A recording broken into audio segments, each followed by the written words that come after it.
Assalamualaikum warahmatullahi taala wabarakatuh. Salam sejahtera untuk kita semua.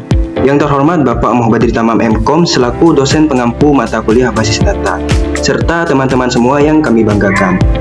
Kami dari kelompok 9 yang beranggotakan saya Muafiqur Rahman dengan NPM 2024 1220077 dan rekan saya Muhammad Iqbal Ali Rahmatullah dengan NPM 2024 1220075 dan Sofyan Ibnu Ghazali dengan NPM 2024 1220078. Pada kesempatan kali ini, kami akan memaparkan ringkasan kami mengenai konsep basis data untuk memenuhi tugas mata kuliah basis data. Dalam video ini, kami akan mengupas tuntas konsep dasar basis data, mulai dari definisinya, komponen penting seperti DBMS atau Database Management System, tahapan perancangan, hingga implementasinya menggunakan bahasa SQL. Kami juga akan membahas berbagai jenis perintah di dalam SQL, seperti DDL, DML, DCL, dan DTL atau juga TCL. Baik, untuk mempersingkat waktu, mari kita langsung masuk ke materi yang pertama.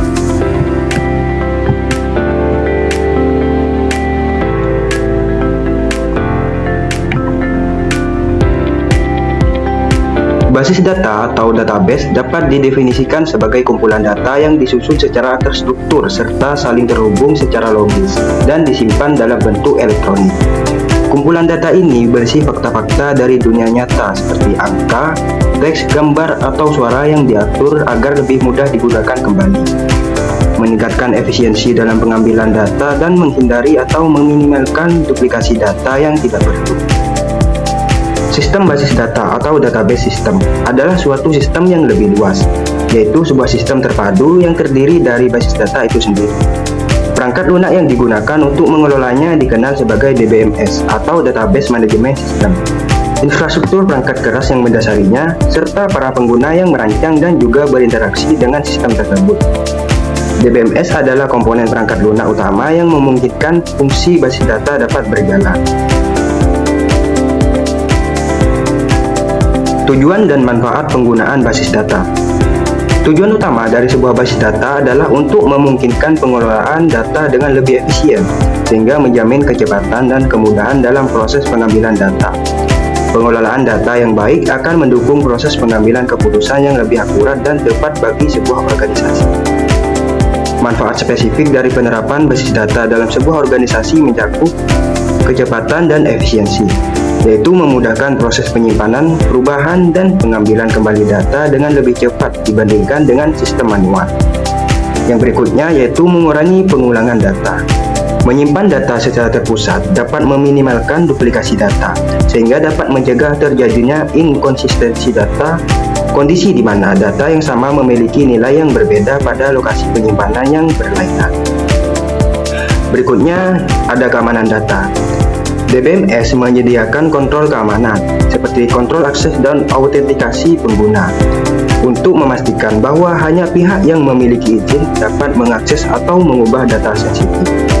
Berikutnya adalah akses bersama atau konkurensi, mendukung lingkungan multi pengguna atau multi user, yang memungkinkan beberapa pengguna dapat mengakses data yang sama secara bersamaan tanpa menimbulkan konflik data. Berikutnya, integritas dan akurasi data, memungkinkan penerapan aturan dan batasan untuk menjaga kelengkapan, keakuratan, dan konsistensi data yang tersimpan. Berikutnya atau yang terakhir yaitu independensi data, yaitu memisahkan antara program aplikasi dan cara data disimpan secara fisik. Yang berarti perubahan pada struktur basis data tidak mewajibkan adanya perubahan pada aplikasi yang menggunakannya. Komponen-komponen sistem basis data. Sebuah sistem basis data yang lengkap dan terdiri dari beberapa komponen penting yang berfungsi secara bersama dengan baik. Berikut adalah komponen-komponen dari sistem basis data. Yang pertama ada perangkat keras atau hardware, merupakan seluruh perangkat fisik yang dibutuhkan oleh sistem, seperti komputer server atau PC, media penyimpanan seperti hard disk, dan perangkat komunikasi jaringan. Yang kedua yaitu perangkat lunak atau software, berfungsi sebagai jembatan antara pengguna dan data fisik. Komponen ini mencakup sistem operasi, perangkat lunak DBMS, serta berbagai program aplikasi yang digunakan. Yang ketiga ada basis data atau database. merupakan bagian paling penting dari sistem, yaitu sebuah penyimpanan seluruh data operasional disimpan secara terintegrasi dan dapat diakses secara bersamaan. Yang keempat yaitu pengguna, user atau brandware, merujuk pada seluruh individu yang berinteraksi dengan sistem. Mereka dibagi berdasarkan perannya masing-masing, seperti administrator basis data atau DBA yang bertanggung jawab atas pengelolaan sistem, pemrograman aplikasi untuk mengembangkan aplikasi, dan pengguna akhir atau end user yang menggunakan sistem untuk kebutuhan sehari-hari.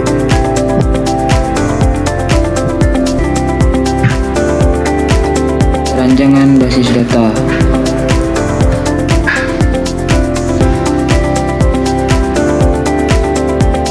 Tahapan-tahapan perancangan konseptual, logis, dan fisik. Perancangan basis data merupakan suatu proses sistematis yang bertujuan untuk menghasilkan model logis dan fisik yang kuat dan efisien.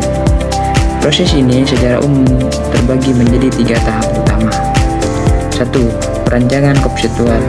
Tahap pertama yang bertujuan untuk menganalisis kebutuhan data dan menghasilkan skema konseptual, umumnya dalam bentuk ERD.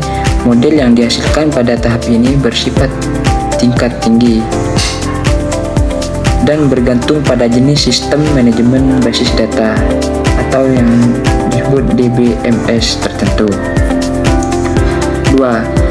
Perancangan logis. Pada tahap ini, skema konseptual yang telah dibuat akan diubah atau diterapkan ke dalam model data dari DBMS yang sesuai dengan jenis sistem manajemen basis data yang dipilih. Sebagai contoh, sebuah ERD diubah menjadi sekumpulan tabel basis data relasional lengkap dengan definisi primary key dan foreign key. 3. Perancangan fisik. Tahap terakhir ini fokus pada pemilih struktur penyimpanan fisik dan jalur akses pada berkas-berkas basis data untuk mengoptimalkan performa. Tahap-tahap ini menjelaskan bagaimana data akan disimpan secara fisik pada media penyimpanan termasuk pengguna indeks.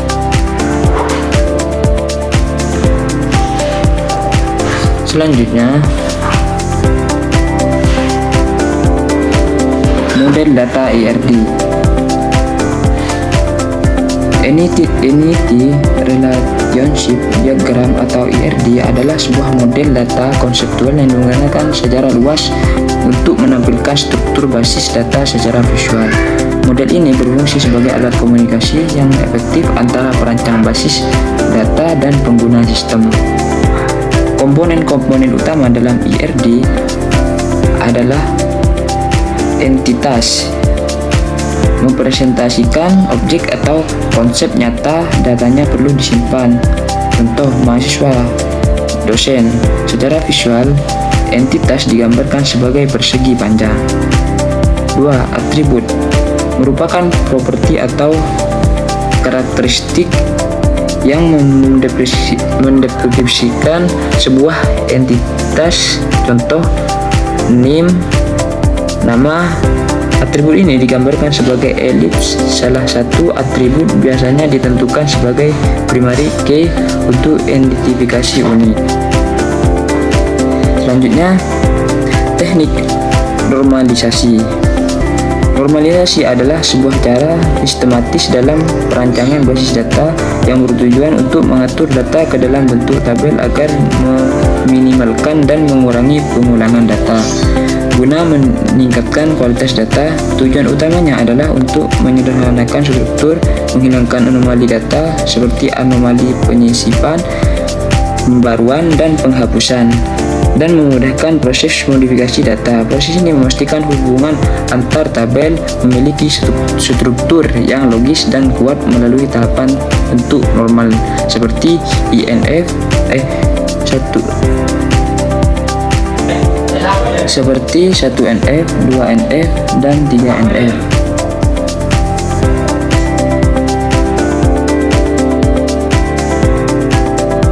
Implementasi basis data. DBMS atau Database Management System. DBMS adalah sebuah sistem perangkat lunak kompleks yang berfungsi sebagai jembatan antara pengguna dan basis data. Secara dasar, DBMS berperan sebagai penjaga gerbang yang menjaga basis data, mengabstraksi dan menyediakan berbagai alat untuk mengelola data secara efektif dan efisien. Tujuan utamanya adalah untuk menyediakan cara yang terstruktur untuk menyimpan, mengambil, dan mengubah data, sekaligus memastikan keamanan datanya. Berikut fungsi-fungsi utama dari DBMS yang meliputi: pertama, manajemen data, melakukan operasi dasar seperti penyimpanan, mengubah, penghapusan, dan pengambilan data. Kedua, manajemen keamanan, menerapkan protokol keamanan dengan mengontrol akses dan perizinan pada pengguna agar memastikan kerahasiaan dan integritas data tetap aman. Ketiga, kontrol konkurensi, mengatur akses data oleh banyak pengguna sekaligus untuk menjaga konsistensi data dan mencegah anomali yang timbul dari operasi yang tumpang tindih.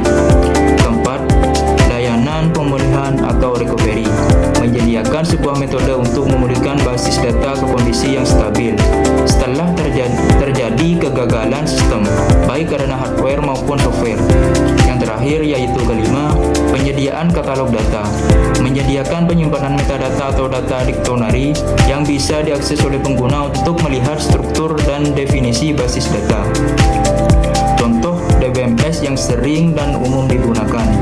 Beberapa contoh perangkat lunak DBMS yang sering digunakan antara lain MySQL, Oracle, Microsoft SQL Server, PostgreSQL, dan Firebird.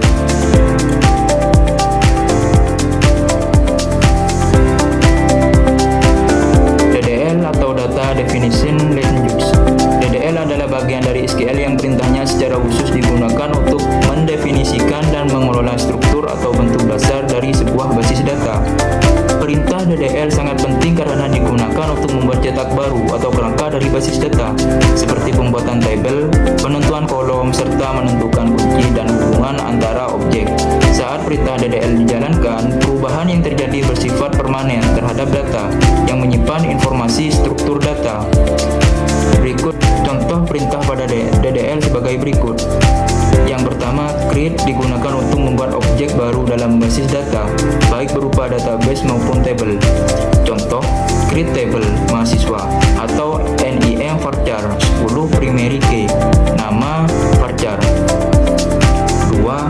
Alter digunakan untuk mengubah struktur objek yang sudah ada seperti menambahkan kolom baru atau ADD, menghapus kolom atau drop, atau mengubah tipe data kolom atau modify.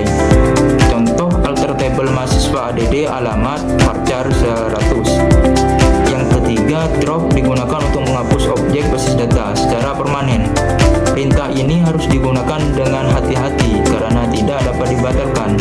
Contoh drop table mahasiswa. DML atau Data Manipulation Language. Jika DDL membangun struktur sebuah basis data, maka DML adalah bagian dari SQL yang digunakan untuk mengelola dan memanipulasi data yang tersimpan di dalam struktur tersebut. Perintah DML paling sering digunakan dalam aplikasi basis data sehari-hari karena berkaitan langsung dengan isi data, bukan struktur atau kerangka database-nya. DML berinteraksi dengan baris atau catatan data yang ada di dalam tabel. Perintah pada DML adalah yang pertama, insert, digunakan untuk menambahkan baris data atau catatan baru ke dalam tabel. Perintah ini digunakan saat memasukkan data untuk pertama kalinya ke dalam tabel.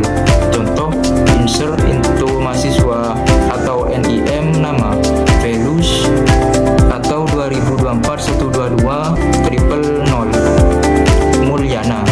Yang kedua, update digunakan untuk mengubah data pada baris yang sudah ada di dalam tabel.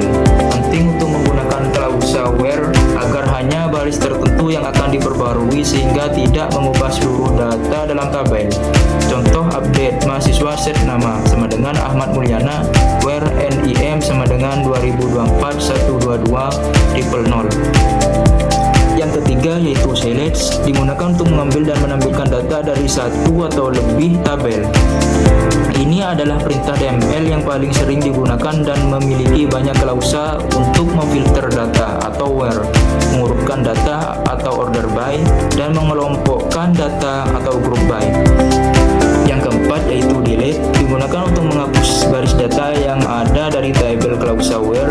Juga sangat penting untuk menentukan baris yang akan dihapus agar mencegah penghapusan data secara tidak disengaja.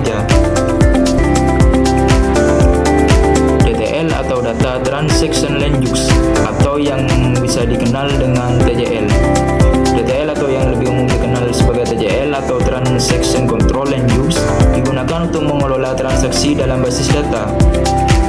Sebuah transaksi adalah satu unit pekerjaan logis yang terdiri dari sejumlah operasi atau misalnya beberapa insert dan update yang harus dieksekusi secara lengkap atau atomicity atau tidak sama sekali agar data tetap konsisten. Konsep transaksi ini sangat penting untuk memastikan keandalan dan integritas basis data seperti pada operasi keuangan atau inventaris, contoh perintah pada DTL atau TJL. Yang pertama yaitu commit, menyelesaikan sebuah transaksi dan membuat semua perubahan tersebut menjadi permanen dalam basis data.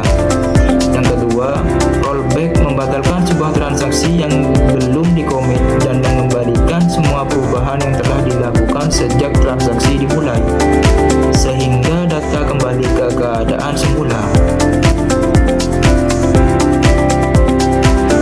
DCL atau Data Control Land Use. DCL adalah bagian dari SQL yang digunakan untuk mengelola hak akses pengguna dan memastikan keamanan dalam basis data. Dalam lingkungan multi pengguna, DCL sangat penting untuk menentukan siapa yang boleh melakukan apa terhadap data. Perintah dalam DCL adalah alat utama bagi administrator basis data atau yang disebut dengan DBA untuk menerapkan kebijakan keamanan dan memberikan atau mencabut izin pengguna. Berikut contoh perintah pada DCL. Yang pertama yaitu grant, digunakan untuk memberikan perizinan atau hak akses tertentunya, atau misalnya select, update kepada pengguna terhadap objek dalam basis data. Yang terakhir yaitu yang kedua revoke, digunakan untuk mencabut perizinan yang sebelumnya telah diberikan kepada pengguna. Demikianlah pemaparan dari kelompok kami mengenai konsep-konsep fundamental dari basis data. Dapat kita simpulkan, basis data merupakan komponen krusial dalam dunia teknologi informasi, yang memungkinkan pengelolaan data menjadi lebih efisien, aman, dan terstruktur. Mulai dari perancangan yang sistematis hingga implementasi menggunakan perintah-perintah SQL. Setiap tahapannya memiliki peran penting untuk membangun sebuah sistem yang andal. Kami menyadari bahwa presentasi kami masih jauh dari kata sempurna. Oleh karena itu, kami mohon maaf atas segala kekurangan dan kesalahan, baik dalam penyampaian materi maupun isi presentasi. Terima kasih yang sebesar-besarnya kami sampaikan kepada Bapak Muhbadi Tamam MKOM atas bimbingannya, dan juga kepada teman-teman semua yang telah meluangkan waktu untuk menyimak video ini. Semoga apa yang kami sampaikan dapat bermanfaat dan menambah wawasan kita semua. Akhir kata, wabillahi taufik wal hidayah. Wassalamualaikum warahmatullahi wabarakatuh.